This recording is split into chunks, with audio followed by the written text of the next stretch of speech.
और दो नेगेटिव आ रहे हैं, तो इसका मतलब दो पॉजिटिव वाले एक तरफ, दो नेगेटिव वाले दूसरी तरफ है। पॉइंट आर विल पॉजिटिव है, ये अगर यस और नो, यस, और इस पॉइंट को नेगेटिव आता और इसमें डालने पे नेगेटिव आता, तो इधर के बिंदु दोनों को पॉजिटिव करेंगे, इधर के बिंदु दोनों को नेगेटिव करेंगे, इधर के बिंदु एक पॉजिटिव एक नेगेटिव करेंगे। ये सीधी बात कहना चाहता हूं, पैरेलल लाइन के बीच के पॉइंट एक को पॉजिटिव एक को नेगेटिव करते हैं। इसमें डालने पे π/4 से 3π/4 समझ में आ रही कि नहीं आ रही? कुछ पोर्शन यहाँ पे फर्स्ट क्वाड्रेंट का, diagrams and symmetry and common sense are very important theories. Topic हमारा है position of a point with respect to a line, very important topic. Position of a point with respect to a line, एक line के respect में point की क्या position होगी, है ना? Position of a point with respect to a line, पूरे concept को बिल्कुल ध्यान से समझना। अभी तक जितने भी कॉन्सेप्ट, जितनी बातें मैंने बताई हैं, सबके प्रूफ आपको बताए हैं, जड़ सबकी मालूम है आपको कि यार बिल्कुल बेसिक से चीजें डिराइव करी हैं। ठीक है, एक लाइन अगर मैं ले लेता हूं, एक लाइन अगर मैंने ले ली, line L, LX plus MY plus N equal to 0, और दो बिंदु ले लूं, दो बिंदु ले लूं, जैसे कि P और Q, दो बिंदु ले लिए मैंने। पॉइंट P के कोऑर्डिनेट्स x1, y1, और पॉइंट Q के कोऑर्डिनेट्स ले लेता हूं x2, y2। ठीक है, ये दोनों बिंदु इस लाइन के या तो एक ही तरफ लाई करेंगे या फिर ऑपोजिट साइड लाई करेंगे। मतलब P यहां पे लाई कर रहा है और Q जो है वो यहां पे लाई कर रहा है। ये जो टॉपिक है position of a point with respect to a line, इस टॉपिक में हम एक ऐसा कॉन्सेप्ट सीखते हैं जिससे ये पता चल जाता है कि दोनों पॉइंट लाइन के एक ही तरफ हैं या अलग अलग तरफ हैं, है ना? ऐसा पता चलने से हमें कई सारी प्रॉब्लम सॉल्विंग में हेल्प मिलती है, इसलिए हम ऐसा पता करना चाहते हैं। तो कॉन्सेप्ट ये है कि इस पॉइंट को जब इस लाइन में सेटिस्फाई कराओगे आप,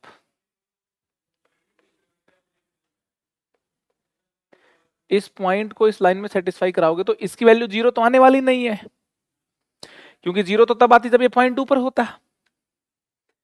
तो वैल्यू नॉन जीरो आएगी, नॉन जीरो में या तो बच गई पॉजिटिव या बच गई नेगेटिव, तो इसकी वैल्यू या तो पॉजिटिव आएगी या नेगेटिव आएगी। अगर दोनों पॉइंट सेम हैं तो इंटरेस्टिंग बात यह है कि दोनों पॉइंट सेम है तो दोनों पॉइंट्स को जब हम पुट करते हैं तो दोनों की वैल्यूज का सेम साइन आता है, या तो दोनों पॉजिटिव आएंगे या दोनों नेगेटिव आएंगे। बात समझ में आ रही है आपको? दोनों पॉजिटिव आ रहे हैं तो इसका मतलब दोनों पॉइंट ये एक ही तरफ हैं। मान लो आपके पास 4 पॉइंट है, दो पॉजिटिव आ रहे हैं और दो नेगेटिव आ रहे हैं, तो इसका मतलब दो पॉजिटिव वाले एक तरफ, दो नेगेटिव वाले दूसरी तरफ है। ऐसे पॉइंट्स का पता चल जाता है कि लाइन के किस तरफ है वो। तो इसका और इसका साइन सेम है, या तो दोनों पॉजिटिव हैं या दोनों नेगेटिव हैं, है ना? तो यहां पे ये हो गया कि इफ, है ना, if this quantity and this quantity are both positive और बोथ नेगेटिव, या यूं लिख सकते हैं are of same sign, are of same sign, इनका साइन अगर सेम है, आर ऑफ सेम साइन, दोनों का साइन अगर सेम है, then P and Q will lie on same side of the line. P and Q जो point है, P and Q will lie on same side of the line, will lie on same side, will lie on same side of the line, line के same side में लाई करेगा। ठीक है, ये बात clear है ना। इसी बात को कहने का एक और अंदाज भी है, इसी बात को कहने का देखो एक और अंदाज भी है ना, एक और दूसरा अंदाज भी मैं लिख रहा हूँ। ये पकड़ के यहाँ ले आए इसको, ज्यादा उछल रहा था। एक मिनट, थोड़ा स्पेस यहाँ पे मैं क्लीन कर लूँ टेक्नोलॉजी की मदद से। इसको ले आते हैं कुछ यहाँ। ठीक है जी, ठीक है, इन दोनों का साइन सेम होगा तो सेम साइड पे लाई करेंगे। मैं ये कह रहा हूं कि दोनों का साइन सेम सब तब होगा जब Lx1, ध्यान से सुनना क्या कह रहा हूं, दोनों का साइन सेम तब होगा जब इस क्वांटिटी का मल्टीप्लिकेशन इस वाली क्वांटिटी के साथ पॉजिटिव होगा। ये समझ लो आप भाई, दोनों मल्टीप्लिकेशन पॉजिटिव है, इसका मतलब दोनों की वैल्यू या तो नेगेटिव है या फिर पॉजिटिव है, सेम साइन है तभी संभव है प्रोडक्ट को पॉजिटिव होना। तो सीधी ये बात लिख दी जाती है कि x1 y1 को इसमें सेटिस्फाई करा के ये चीज जो आ गई, x2 y2 को इसमें सेटिस्फाई करा के ये चीज आ गई, इनका प्रोडक्ट अगर पॉजिटिव है तो पॉइंट सेम साइड पे लाई कर रहे हैं, और प्रोडक्ट अगर नेगेटिव है तो पॉइंट ऑपोजिट साइड लाई कर रहे हैं। तो समझ में आ गया कॉन्सेप्ट। तो अब इसका प्रूफ क्या है वो भी हम देखेंगे, एक बार इसको नोट डाउन कर लें जरा, है ना। इफ ये पॉजिटिव हो जाए, या फिर इसको कहने का एक और तरीका ये हो गया, ठीक है, यही बात मैं यहां लिख दूं कि भाई if L1x plus M1y plus n and L2x plus, अरे क्या लिख दिया, Lx1 Lx1 My1 plus n and Lx2 plus My2 plus n are of opposite sign, are of opposite sign, are of opposite sign, then points P and Q, points P and Q will lie on opposite side of the line, of the line। ठीक है, तो opposite side लाई कर रहे हैं तो हम बोलेंगे कि Lx1 plus My1 plus n into Lx2 plus My2 plus n, ये क्वांटिटी नेगेटिव होनी चाहिए। करेक्ट है। तो ऑपोजिट साइड में लाई करने के लिए इस बात का सही होना आवश्यक है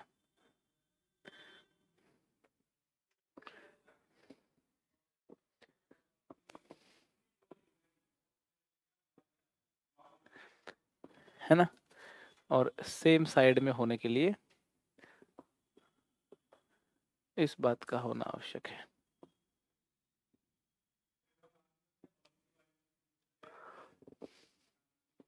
ठीक है जी, इनका प्रूफ देखेंगे अभी अपन।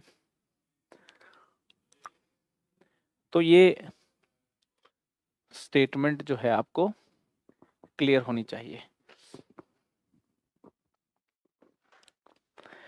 समझते हैं कि ऐसा क्यों हो रहा है, बात को बिल्कुल ही ध्यान से समझ लेना। मैं कह रहा हूं कि अगर पी और क्यू ऑपोजिट साइड पे लाई कर रहे हैं ना,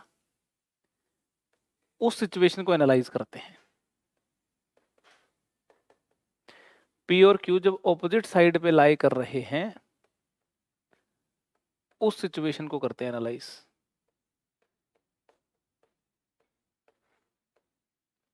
ठीक है, ध्यान से देखिए, पी और क्यू जब ऑपोजिट साइड पे जब लाई कर रहे हैं, तो इस सिचुएशन को एनालाइज करते हैं। तो मैंने क्या किया, ये क्यों खींच दी लाइन, क्यों खींच दी लाइन? मैंने इसलिए खींच दी लाइन मैंने इसलिए खींच दी कि अगर P और Q ऑपोजिट साइड पे लाई करेंगे तो इस लाइन को L लाइन इंटरनली काटेगी। P और Q सेम साइड पे लाई कर रहे होते तो फिर इस लाइन सेगमेंट को ये L लाइन एक्सटर्नली काट रही होती। समझ में आ रही कि नहीं आ रही? इनफैक्ट मैं पी क्यू लाइन का डिस्कशन नहीं करना चाह रहा है, यहाँ पे पी क्यू लाइन सेगमेंट का डिस्कशन करना चाह रहा हूं। मेरा इंटरेस्ट है पी क्यू लाइन सेगमेंट में। पी क्यू लाइन सेगमेंट को अगर एल लाइन इंटरनली काटे तो इसका मतलब पी और क्यू ऑपोजिट साइड पे है। पी क्यू लाइन सेगमेंट को अगर एल लाइन एक्सटर्नली काट रही होती तो इसका मतलब पी क्यू सेम साइड पे होते। ठीक है, ठीक है, तो ये बात लिख रहा हूं मैं कि if line L divides line segment PQ internally, then P comma Q lies on opposite side। ठीक है, अब अगर इंटरनली L काट रही है तो मैंने मान लिया कि M रेशो N में काट रही है। किस में काट रही है? M रेशो N में। M रेशो N में काट रही है, यहां पे M और N जो है आपके पॉजिटिव हैं, इसमें कोई शक नहीं होना चाहिए। M और N पॉजिटिव, कोई शक नहीं होना चाहिए। ठीक है, तो आप मुझे ये वाला जो बिंदु है, क्या इस वाले बिंदु के कोऑर्डिनेट लिख के बता सकते हो क्या? हाँ बिल्कुल बता सकते हैं। ये हो जाएंगे आपके mx2 plus nx1 upon m plus n और my2 plus ny1 upon m plus n हो जाएंगे। और ये यूं का यूं उठा के इसमें सेटिस्फाई भी कर रहा होगा, है ना? इसको उठा के इसमें सेटिस्फाई करा दो। तो इस पॉइंट को क्या नाम दें? आर नाम देते हैं। इस पॉइंट को आर नाम दे दिया, है ना? है ना? तो ये बात समझ में आ गई अपने को। Point R will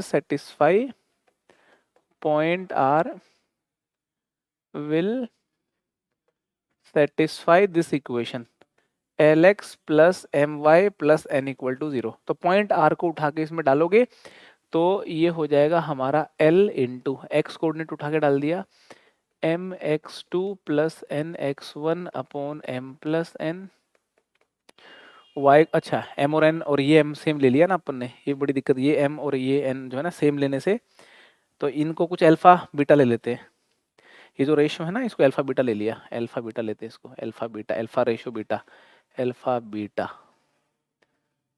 alpha beta लेते हैं, है ना? m हमारा ऑलरेडी यहाँ पे था ना mn, तो कहीं हमें कोई कंफ्यूजन ना हो जाए, इस चक्कर में हम इनको ले लेते हैं alpha ratio beta. Alpha beta मेरे पॉजिटिव हैं, तो अल्फा बीटा, ठीक है, alpha plus beta, alpha beta, alpha plus beta, ठीक है, alpha beta, alpha plus beta, ठीक है, alpha y2 plus beta y1 upon alpha plus beta plus n equal to 0।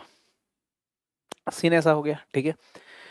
तो ऐसा सीन हो गया, अल्फा प्लस बीटा से मल्टीप्लाई कर देते हैं, तो L times alpha x2 plus beta x1 m times alpha y2 plus beta y1 plus n alpha plus beta equal to 0। बात समझ में आ गई?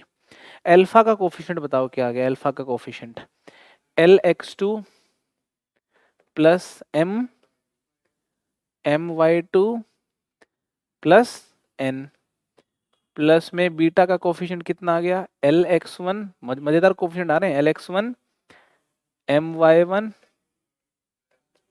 Plus n equal to 0। ठीक, अब मेरे को बताओ कि अल्फा बाय बीटा क्या आ रहा है। अल्फा बाय बीटा, इसको उधर ले गए तो माइनस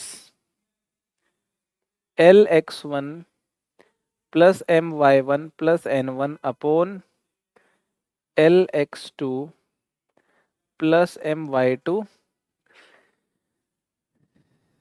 प्लस n। ठीक है, अरे समझ में आ रही कि नहीं आ रही।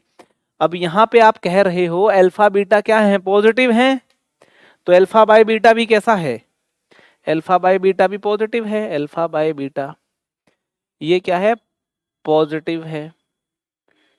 ये अगर पॉजिटिव है तो तभी संभव है जब ये क्वांटिटी क्या हो, नेगेटिव हो, ये क्वांटिटी नेगेटिव हो। और मैं एक बात कहना चाहता हूं, दो क्वांटिटीज का डिवीजन नेगेटिव है तो प्रोडक्ट भी नेगेटिव होगा। दो क्वांटिटीज का डिवीजन नेगेटिव है तो प्रोडक्ट को भी नेगेटिव ही होना चाहिए। ए बाय बी नेगेटिव है तो ए इंटू बी भी नेगेटिव होगा, तो इनका जो प्रोडक्ट है वो नेगेटिव हो जाएगा, है ना। इनका जो प्रोडक्ट है वो ऑपोजिट साइन के होने चाहिए। ठीक है, तो L X one plus M Y one plus N and L X two plus M Y two plus N must be of opposite sign, must be of opposite sign. ये opposite sign के होने चाहिए अगर अगर मेरा P और Q अल्ली पल्ली तरफ है तो। अगर P और Q सेम रहे होते तो मैं यहां पे एक्सटर्नल डिवीजन वाला फॉर्मूला यूज करता, और यहां माइनस आते ही यहां माइनस आ जाता, यहां माइनस आते ही यहां प्लस आ जाता, प्लस आते ही दोनों पॉजिटिव सेम साइन के हो जाते। अरे समझ में आ रही कि नहीं आ रही। तो कहने का मतलब प्रूफ हो गया ना बिल्कुल एकदम। तो ये अपन प्रूफ को भी नोट कर लेंगे। प्रूफ भी कोई ऐसी अच्छा प्रूफ है, लेकिन मतलब इसका प्रूफ बड़ा क्यूट सा प्रूफ लगता है मेरे को, लॉजिकल प्रूफ भी है, थोड़ा मैथमेटिकल भी यहाँ पे थोड़ा देखने को मिल रहा है अपने को, मतलब इट्स अ नाइस प्रूफ। तो क्वेश्चन क्या है, पोजीशन ऑफ पॉइंट का यहाँ पे यूज होगा। ये कहा गया है कि जो a comma a square point है ना, ये इन दो लाइंस के बीच में लाई करेगा, है ना। और ये दोनों लाइन पैरेलल दे रखी हैं, ऐसे ही ऐसे दिख गई तो बात कर ली मैंने, पैरेलल लाइन दे रखी है। ठीक है, तो ये कह रहा है कि ये जो लाइन है ना, ये वाली लाइन और हमारी ये वाली लाइन, इन लाइंस के बीच में a कोमा ए स्क्वायर हो, ऐसे के बारे में टिप्पणी कीजिए। तो मैं ये कह रहा हूं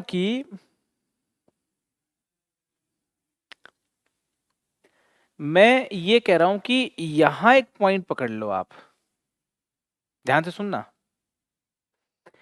इस पॉइंट को इसमें डालने पे अगर पॉजिटिव निशान आ रहा है तो इसमें डालने पे नेगेटिव आना चाहिए, ऑपोजिट आना चाहिए,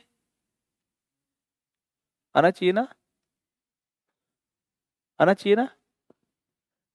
तो इसको इसमें डालने पे नेगेटिव आ रहा है तो इसको इसमें डालने में पॉजिटिव आना चाहिए, है ना। और इसको इसके डालने में पॉजिटिव आ रहा है तो इसको इसके डालने में नेगेटिव आना चाहिए। ठीक है, और इसको दोनों को डालने पे इस लाइन में सेम निशान आना चाहिए। मतलब इस पॉइंट को इसमें डाला पॉजिटिव आ रहा है तो इसमें डाला तो सेम आना चाहिए। ठीक है, अब मैं कंक्लूजन निकाल रहा हूं, ध्यान से सुनना। जब आप इस पॉइंट को इसमें डालोगे और इस पॉइंट को आप इसमें डालोगे तो कुछ निशान आएंगे, वो निशान मान लो आगे पॉजिटिव और पॉजिटिव दोनों। तो इस पॉइंट को इसमें डालोगे तो पॉजिटिव आएगा और इसमें डालोगे तो नेगेटिव आएगा। समझ में आ रही बात, मतलब ऑपोजिट साइन आता, यस और नो, यस। और इस पॉइंट को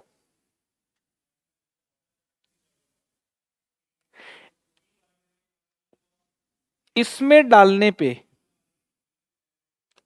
नेगेटिव आता और इसमें डालने पे नेगेटिव आता, तो इस पॉइंट को जब आप इसमें डालोगे तो नेगेटिव और इसमें पॉजिटिव, फिर ऑपोजिट साइन के आएंगे। अरे समझ में आ रही कि नहीं आ रही? क्या बात समझ में आ रही है? ठीक है। और इस तरफ का पॉइंट लिया मैंने, है ना, इस तरफ का पॉइंट लिया मैंने। तो ये जो लाइन है ये बेसिकली कुछ ऐसी है, x plus Y minus 3/4 equal to 0 type की लाइन है। ठीक है, तो इसके अंदर आपने थोड़ा सा और माइनस कर दिया, ये बन जाती है। ठीक है, तो एक बिंदु आपने ऐसा ले लिया कि इसको डाल के पॉजिटिव आ रहा है और इसको डाल के मान लो नेगेटिव आ रहा है। ठीक है, मान लो इसमें नेगेटिव आ रहा है और इसमें पॉजिटिव आ रहा है, तो ये वाला बिंदु इसमें डालते तो क्या निशान आएगा? ये वाला बिंदु इसमें डालेंगे तो क्या निशान आएगा? सेम निशान आएगा, नेगेटिव। और वो वाला बिंदु डालेंगे तो क्या निशान आएगा? पॉजिटिव का ऑपोजिट नेगेटिव। बट मैं ये कहना चाहता हूं कि नेगेटिव पॉजिटिव वाला केस बनेगा कि नहीं बनेगा, ये चेक करना पड़ेगा अपने को। नेगेटिव पॉजिटिव का जो केस है क्या वो बन रहा होगा? क्या वो बन ही नहीं रहा होगा? वो बन ही नहीं रहा होगा। यहाँ पे देखो, थोड़ा और इसको सिंप्लीफाई करके तुमको बताने की कोशिश कर रहा हूं मैं, थोड़ा और सिंप्लीफाई करके बताने की कोशिश कर रहा हूँ, रुको जरा एक बार। देखो सीन कुछ ऐसा है कि आप इसको यूं समझ लो, बहुत ही ध्यान से सुनना।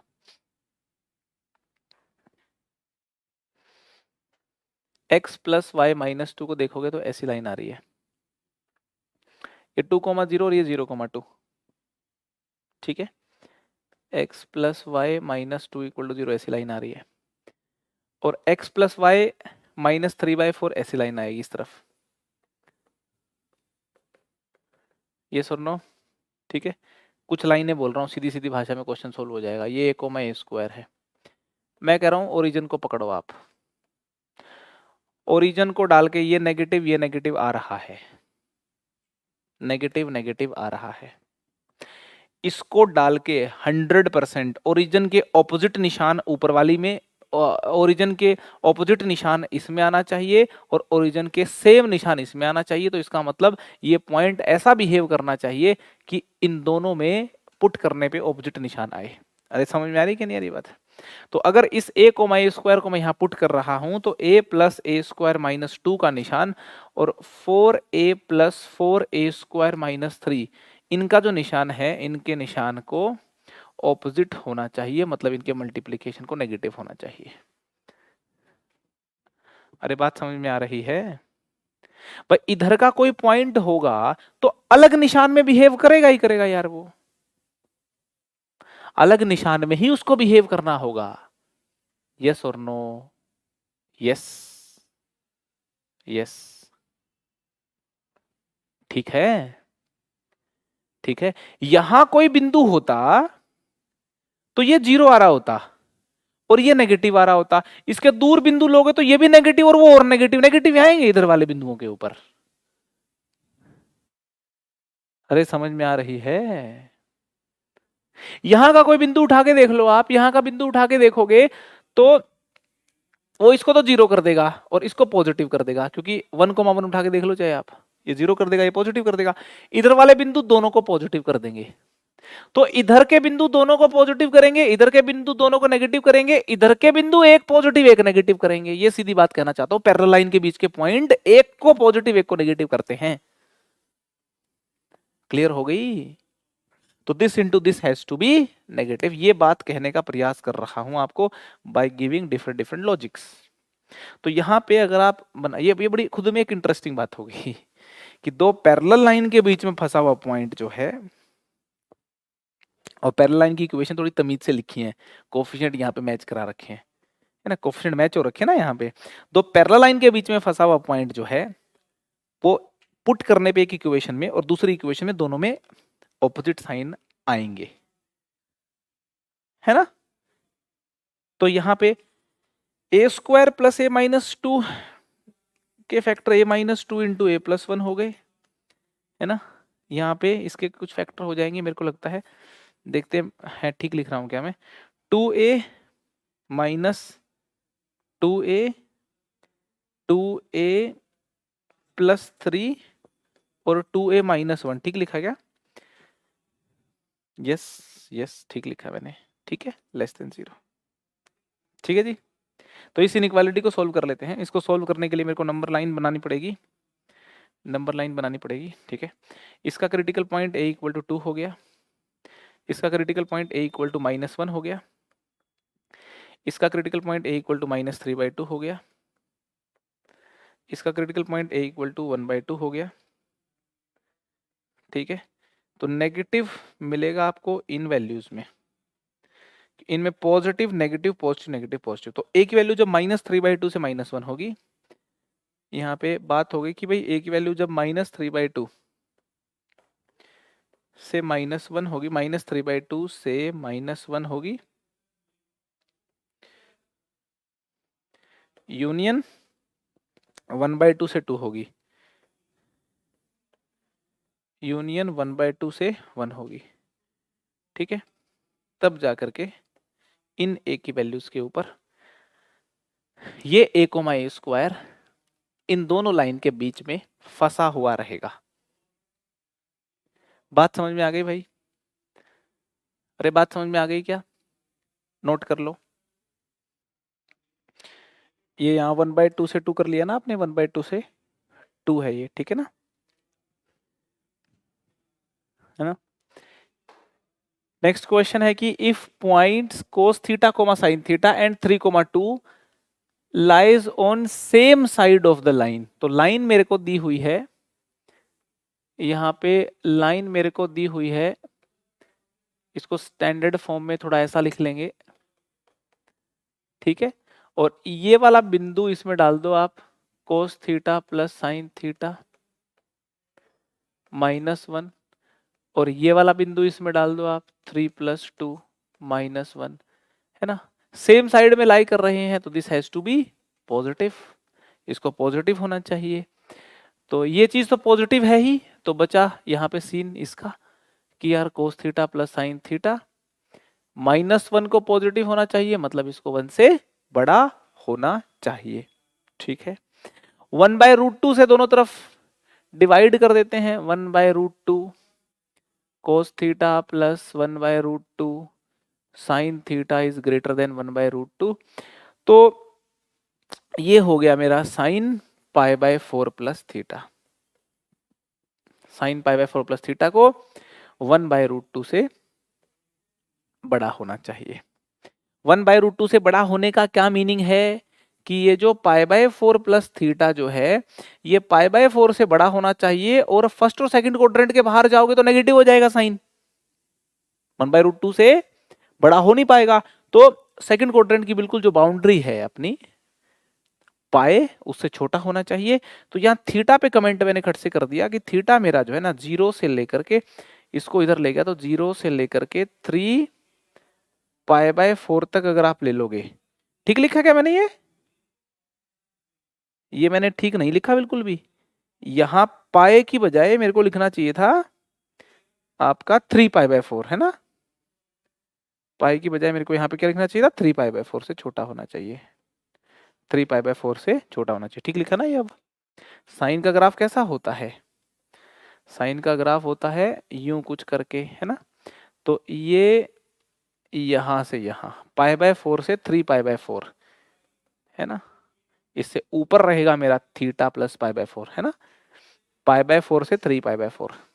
समझ में आ रही कि नहीं आ रही? कुछ पोर्शन यहाँ पे फर्स्ट क्वाड्रेंट का, कुछ पोर्शन यहाँ सेकंड क्वाड्रेंट का, आगे तो फिर ये 1/√2 से छोटा हो जाएगा।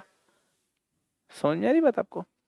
तो थीटा मेरा 0 से बड़ा होना चाहिए, और 3 π/4 माइनस π/4 करते हो तो कितना हो गया, π/2 हो गया। तो इंटरवल आ गया मेरा 0 से π/2, 0 से π/2 हो गया। अच्छा, 0 से π/2 मेरा थीटा हो गया, थीटा लाइज बिटवीन 0 से π/2 आ गया। अच्छा, ठीक है, फिर क्या दिक्कत है? तो यहाँ पे 2 टिक कर देंगे अपन, 0 से π/4 और π/4 से π/2। इन थीटा में से कोई भी थीटा आप लोगे तो सेम साइड पे लाई करेगा, क्या दिक्कत है। तो जो अवेलेबल ऑप्शन है उसमें ए वाले को और बी वाले को हम सी बोल सकते हैं, है ना। कायदे से 0 से π/2 अकेला ऑप्शन होता तो और मजा आ जाता। ठीक है जी, तो लिख लें जरा, ठीक है ना। π/4 प्लस थीटा जो है ये π/4 से बड़ा होना चाहिए, 3π/4 से छोटा होना चाहिए, ठीक है ना। साइन एक्स, अगर बात साइन एक्स की करें अपन, तो साइन एक्स का जो ग्राफ है भाई, साइन एक्स का ग्राफ कुछ ऐसा होता है, यूं करते हुए ऐसा ग्राफ होता है। और यहाँ पे ऑप्शन सारे फर्स्ट क्वाड्रेंट के और सेकंड क्वाड्रेंट के अकॉर्डिंग दे रखे हैं। तो मैं 0 मतलब 0 से पाई के बीच वाले ऑप्शन दे रखे हैं। तो ये मेरा है 1/√2, है ना। ये मेरा है y = 1/√2 लाइन। तो ये यहाँ से यहाँ वाले जो पॉसिबिलिटीज हैं x की मेरे को वो लेनी है। तो ये होता है आपका π/4, ये होता है π/4 और ये होता है आपका 3π/4।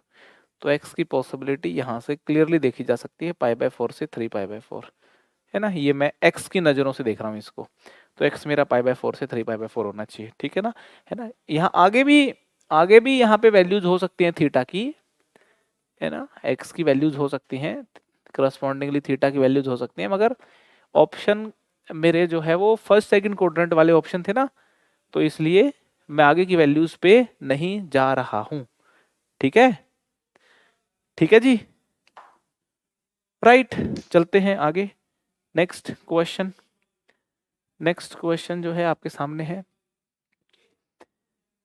A triangle ABC is formed by the lines if the point alpha comma 0 and 0 comma beta always lie on or outside the triangle, है ना, then अल्फा और बीटा में कुछ रिलेशंस, यहाँ पे अल्फा और बीटा की रेंज के बारे में कुछ बातें लिखी हैं, बताइए कौन सी बातें ट्रू होंगी, ठीक है। 3 यहाँ पे लाइंस हैं जो ट्राइंगल बना रही हैं, अल्फा कोमा 0 और 0 कोमा बीटा ऐसे पॉइंट हैं जो बाहर हैं इस ट्राइंगल के बाहर हैं। तो बताइए अल्फा और बीटा की क्या रेंज होगी। 4 ऑप्शन दे रखे हैं, कौन सा ऑप्शन हम टिक करेंगे, सोचिए।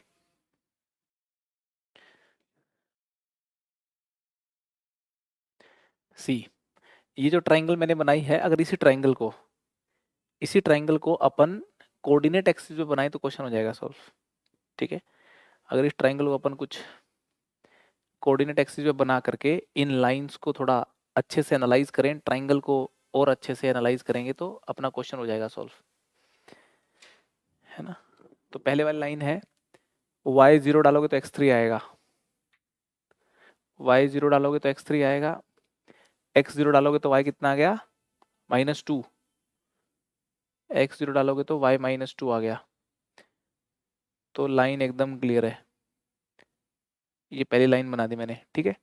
नेक्स्ट वाली लाइन, y0 डालोगे तो x -1, y0 डालोगे x -1, x0 डालोगे तो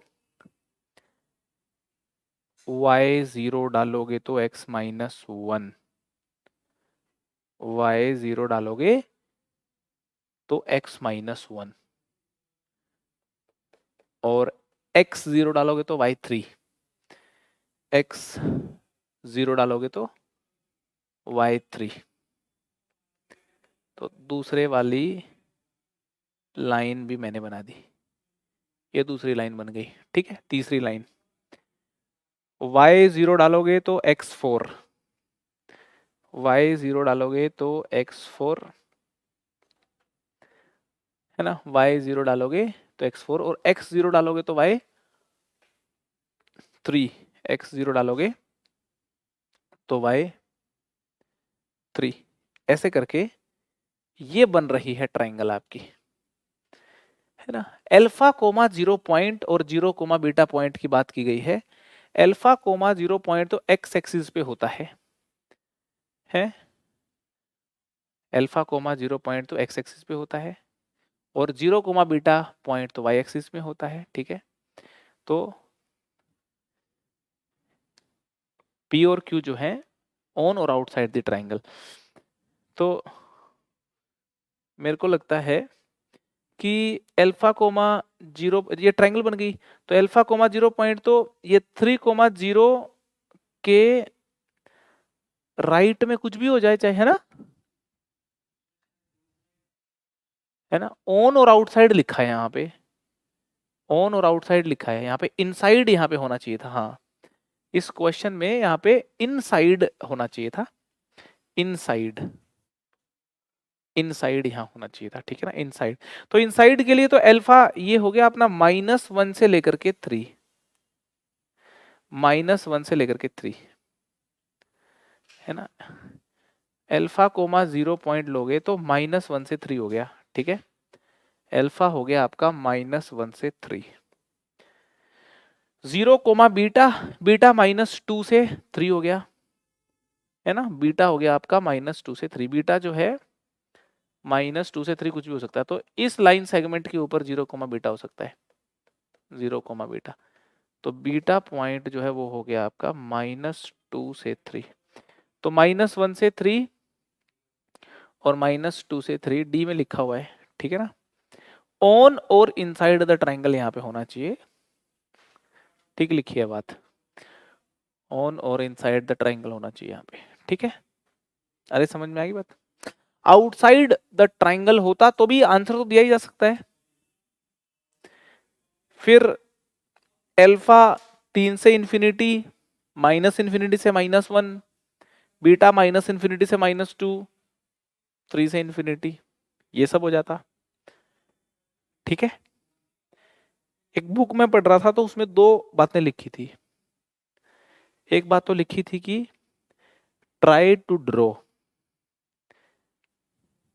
the neat and clean diagram as per the situation given in the question. Diagram ही कई बार 50% प्रॉब्लम सॉल्व कर देता है। ये बात कई सारे अच्छे अच्छे क्वेश्चन में वैलिड प्रूव हो जाती है बार बार। जैसे इस वाले क्वेश्चन में डायग्राम का क्वेश्चन है, तो ऐसे जेई में बहुत सारे क्वेश्चन है, डायग्राम बना दो तो खेल खत्म, है ना। दूसरी एक और बात लिखी थी कि symmetry and geometry are equally old. मतलब जमाने में जब से ज्योमेट्री है तब से ही सिमेट्री है। मतलब वो ये कहना चाहता था कि ज्योमेट्री में try to use as much as symmetry you can. जितनी सिमेट्रिकल बातें, सिमेट्रिकल थॉट्स, जितनी सिमेट्री का इस्तेमाल कर सको करने का प्रयास किया कीजिए। ज्योमेट्री के साथ ही चलती आती है सिमेट्री। मैथमेटिशियन लोग भी यूज करते हैं सिमेट्री का, हमें भी क्वेश्चन सॉल्विंग में करनी चाहिए। Diagrams and symmetry and common sense are very important theories. समझ में आ रही बात आपको? चलो, तो position of a point I hope आपको क्लियर होगा।